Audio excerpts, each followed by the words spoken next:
नमस्कार मित्रों, मैं हूं आपका मित्र उमेश महादोशी। अभिराम वाणी पर आपका हार्दिक स्वागत है। हम सब जानते हैं कि समकालीन लघु कथा आज साहित्य की केंद्रीय विधा बन चुकी है। व्यक्तिगत और संस्थागत दोनों ही स्तरों पर अनेक साहित्यकार लघु कथा की विकास यात्रा में योगदान कर रहे हैं।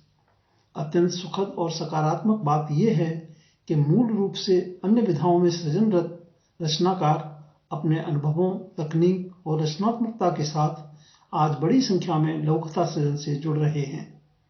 इस तरह लघु कथा में नई पीढ़ी का बहुआयामी विस्तार हुआ है, जिसमें अन्य विधाओं के वरिष्ठ रचनाकारों के अनुभवों की संपत्ति भी शामिल है। समय के साथ लघु कथा के महत्व को और आवश्यकता को समझते हुए ऐसे जिन लेखकों ने प्रमुखतः 21वीं सदी में लघु कथा को समृद्ध करने का काम किया है, उनका योगदान अलग से रेखांकित किया जा सकता है। ऐसे लेखकों सहित नई पीढ़ी के लघु कथाकारों की प्रतिनिधि लघु कथाओं को लेकर हम इस नई पीढ़ी की लघु कथाएं कार्यक्रम में अभिराम वाणी के मंच पर उपस्थित हैं। इस मंच पर सहभागिता दर्शाने वाले सभी सहयोगी मित्रों का स्वागत है, अभिनंदन है। इस कार्यक्रम में प्रत्येक रविवार को अधिकतम 2 लघु कथाएं प्रसारित की जाएंगी। इनमें प्रसारण हेतु सीधे प्राप्त लघु कथाओं के साथ हम अपनी अन्य योजनाओं में शामिल की गई कुछ लघु कथाओं का भी उपयोग करने का यथासंभव प्रयास करेंगे। अनूठी लघु कथाएं कार्यक्रम के स्थान पर नई पीढ़ी की लघु कथाएं कार्यक्रम अगली सूचना तक जारी रहेगा। नई पीढ़ी की लघु कथाओं के चयन में हमारा प्रयास रहेगा कि ये लघु कथाएं सामान्य पाठक की समझ एवं पसंद के अनुरूप हों। तो आइए हम आरंभ करते हैं कार्यक्रम नई पीढ़ी की लघु कथाएं।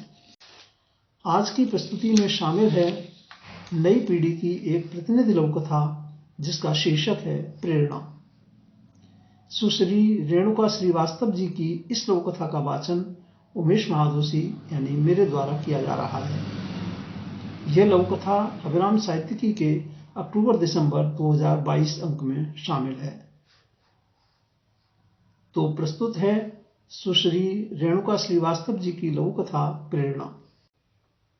आज प्रार्थना सभा में कुछ खास होना था। सरकारी स्कूल के 2 बच्चे तथा उनके माता पिता को सम्मानित किया जाना था। इस निजी स्कूल के संचालक श्री ब्रजकिशोर उपाध्याय हर रोज प्रार्थना सभा में एक प्रेरक प्रसंग अवश्य सुनाते थे।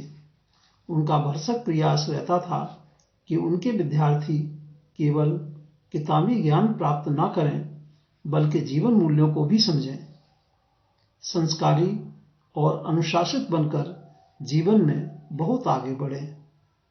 आज उन्होंने जो बताया वह बहुत प्रशंसनीय तथा अनुकरणीय भी था।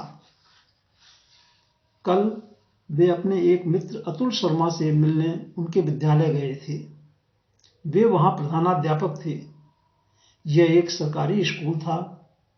चलो शाला कार्यक्रम के अंतर्गत उनके विद्यालय के अध्यापक व अध्यापिकाओं को आसपास के लोगों को शिक्षा के प्रति जागरूक करना था तथा ज्यादा से ज्यादा बच्चों को विद्यालय में प्रवेश दिलाना था। इसी कार्यक्रम के तहत वे पास में बनी झोपड़ियों में जाकर उनके बच्चों को पढ़ने के लिए प्रोत्साहित करने का प्रयास करने लगे। वहां बहुत से मजदूर रहते थे जो सुबह काम पर निकल जाते। पीछे से उनके बच्चे सारा दिन इधर उधर घूमते रहते और आने जाने वालों से भीख मांगकर खाते रहते थे। जिन लोगों को काम न मिलता वे भी सारा दिन यूं ही बैठे गुजार देते। बस यही उनकी जिंदगी थी। शिक्षकों द्वारा उनको काफी समझा बुझाकर विद्यालय लाया गया। करीब 6-7 बच्चे उनके साथ आ गए। अतुल सर ने उनसे बात की और इस बात के लिए आश्वस्त कर लिया कि उनके बच्चे इस विद्यालय में प्रवेश लेंगे तथा उनको इसके लिए एक भी पैसा खर्च नहीं करना पड़ेगा। अब सवाल था इतने बच्चों की फीस, यूनिफॉर्म व कापियों का। उसके लिए यह निर्णय हुआ कि किसी एनजीओ से बात की जाए। वहां पहले से ही खड़े उसी विद्यालय के 2 बच्चों ने सुझाया, सर, यदि हम सब बच्चे ही 20-20 रुपए जमा करते हैं तो इनकी सभी चीजें आराम से आ जाएंगी। इस पर शिक्षकों ने कहा, नहीं बच्चों, हम सभी शिक्षक ही इस तरह पैसे इकट्ठा कर लेंगे। तब अतुल सर ने कहा, बच्चों, आपका ये जज्बा बहुत सराहनीय है। हम सब मिलकर इस नेक काम को अंजाम देंगे। बच्चों में भी इस प्रकार के संस्कार होने चाहिए। स्कूल संचालक उपाध्याय जी ने अंत में कहा, आज उन्हीं बच्चों और उनके माता पिता को आप सब लोगों से मिलवाना चाहता हूं।